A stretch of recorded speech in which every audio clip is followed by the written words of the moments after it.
மலேசிய பள்ளிகளில் மாணவர்களிடையே அதிகரித்து வரும் வன்முறை சம்பவங்கள் கல்வி அமைப்பின் தோல்வியை காட்டுவதாக மேன்மை தங்கிய பேராக் சுல்தான் நஸ்ரின் முஸ்யுதீன் ஷா கூறினார். ஒரு காலத்தில் கற்றலும் நற்பண்பும் வளர்த்த தளமாக இருந்த பள்ளிகள் இன்று தாக்குதல், கொடுமை, பாலியல் வன்முறை, கொலை போன்ற சம்பவங்களால் அச்சமூட்டும் இடமாக மாறியுள்ளதாக அவர் கவலை தெரிவித்தார். பேராக் டாருல் ரிட்சுவான் கட்டடத்தில் நடைபெற்ற தேசிய நேர்மை விழாவில் உரையாற்றிய அவர், மாணவர்களின் நெறி வீழ்ச்சி என்பது சமூக மற்றும் கல்வி அமைப்பில் உள்ள ஆழமான நெருக்கடியை குறிக்கிறது என்றார். கல்வி வெறும் அறிவு அளிப்பதற்காக அல்ல, நேர்மை, மனிதநேயம், நெறிசார் வலிமை கொண்ட குடிமக்களை உருவாக்க வேண்டும் என்றும் அவர் வலியுறுத்தினார்.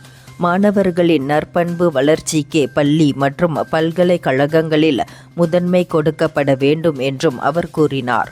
கல்வி தரவரிசை மற்றும் மதிப்பெண் மீது அதிக கவனம் செலுத்துவதால் கல்வியின் உண்மையான நோக்கம் மறக்கப்பட்டு விட்டதாக சுல்தான் சுட்டிக்காட்டினார். 2026 பட்ஜெட்டில் 66.2 பில்லியன் ரிங்கிட் கல்வி அமைச்சுக்கும் 18.6 பில்லியன் ரிங்கிட் உயர்கல்வி அமைச்சுக்கும் ஒதுக்கப்பட்டாலும் மாணவர்களில் மனிதநேயம் மற்றும் மதிப்புகளை உருவாக்க முடியாவிட்டால் இவை அனைத்தும் அர்த்தமற்றவையாகிவிடும் என்றும் அவர் எச்சரித்தார். இந்தியர்களின் இதய குரல் மக்களோசை.